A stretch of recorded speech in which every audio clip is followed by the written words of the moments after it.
오픈AI를 2번 떠났던 사람이 이번엔 오픈AI의 라이벌 회사를 선택했습니다.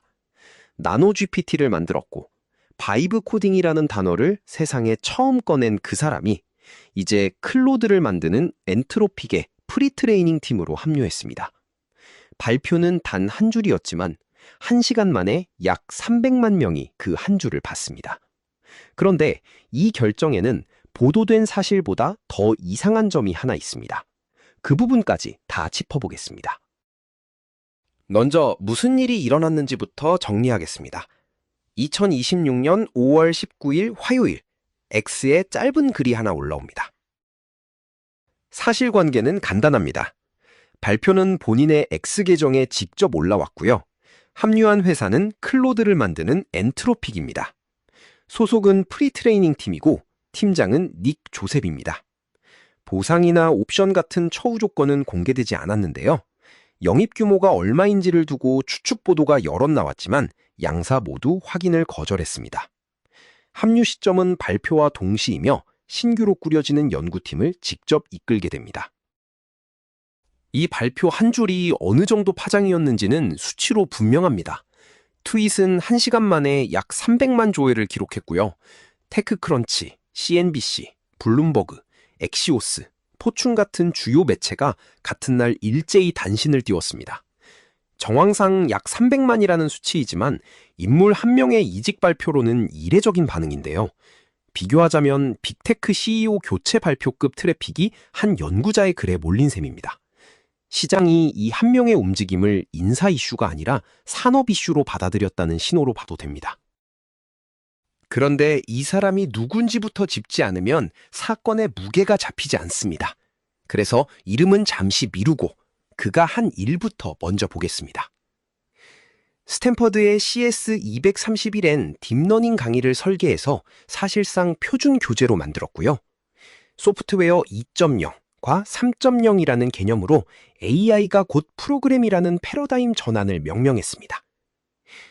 나노GPT, 마이크로그라드, LLM.C 같은 교육용 오픈소스를 풀어 누구나 LLM 내부를 읽을 수 있게 했고 바이브 코딩이라는 용어를 세상에 처음 꺼냈습니다.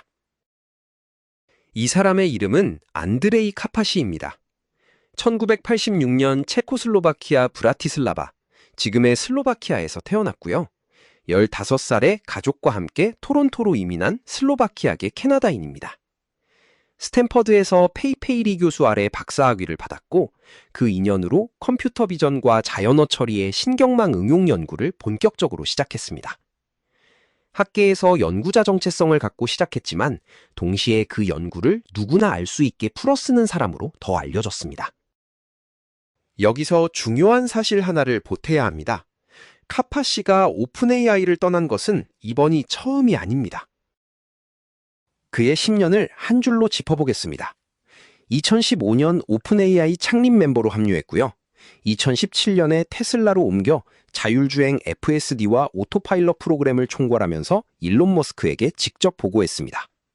2022년에 테슬라를 떠났고 2023년에 오픈AI로 한 번 더 돌아갔다가 약 1년 만인 2024년에 다시 나왔습니다. 즉 오픈AI와의 인연은 2번 들어갔다가 2번 나온 셈입니다. 그리고 2026년 세 번째 떠남의 행선지가 엔트로픽이었습니다.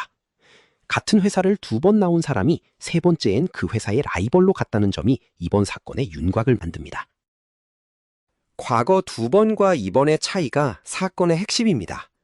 2017년에는 자율주행 회사로, 2024년에는 자기교육 스타트업으로 갔거든요.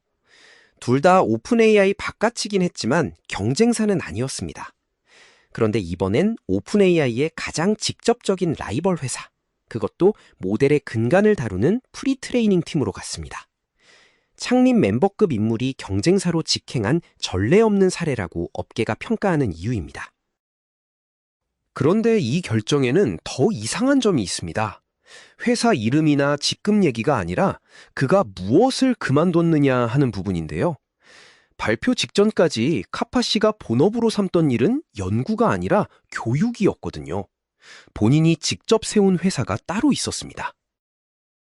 2024년 7월에 카파시는 유레카 랩스라는 AI 교육 스타트업을 직접 창업했습니다.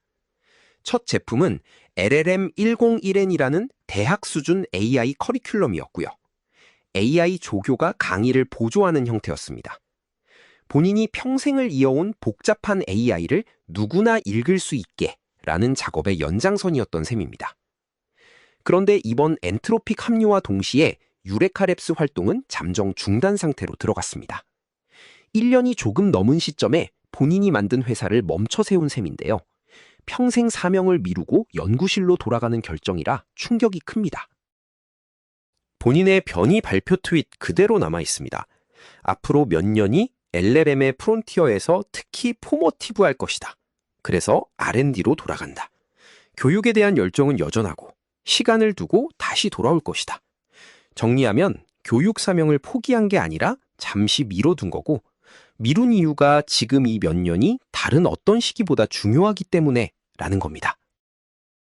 그런데 정작 더 충격적인 건 그가 떠난 곳이 아니라 간 곳입니다. 카파시가 엔트로픽으로 간 첫 번째 인물이 아니거든요. 엔트로픽 자체가 오픈 AI 출신들이 모여 만든 회사입니다. CEO인 다리오 아모데이가 2021년에 오픈 AI에서 나와 창업했고요.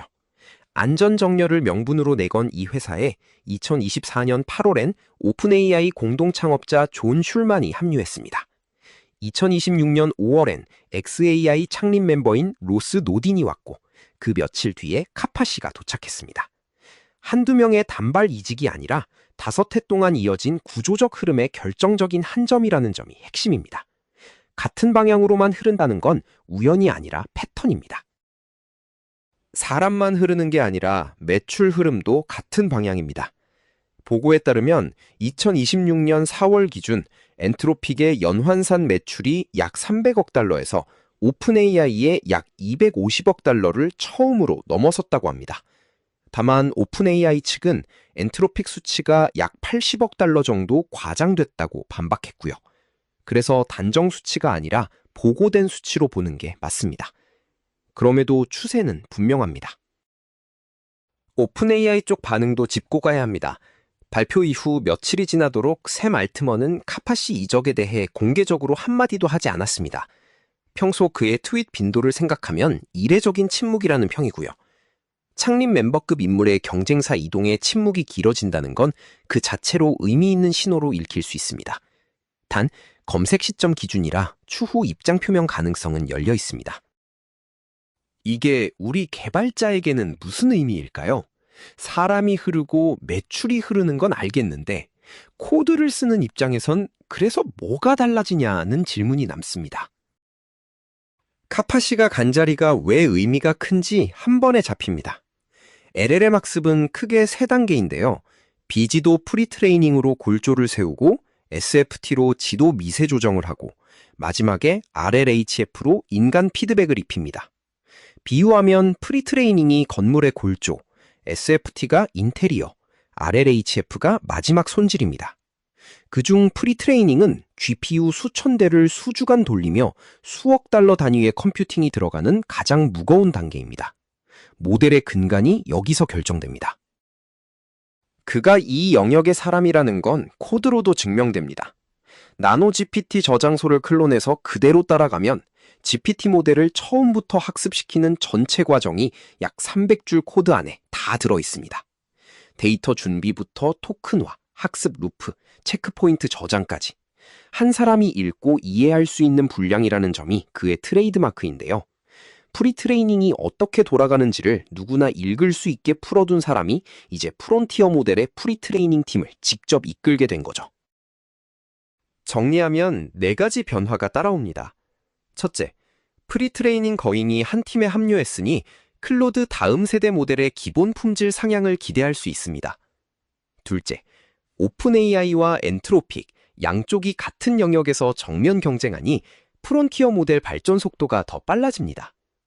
셋째, 클로드를 업무에 깊게 쓰는 분들은 의존도와 비용 구조를 재검토할 시점이 왔습니다.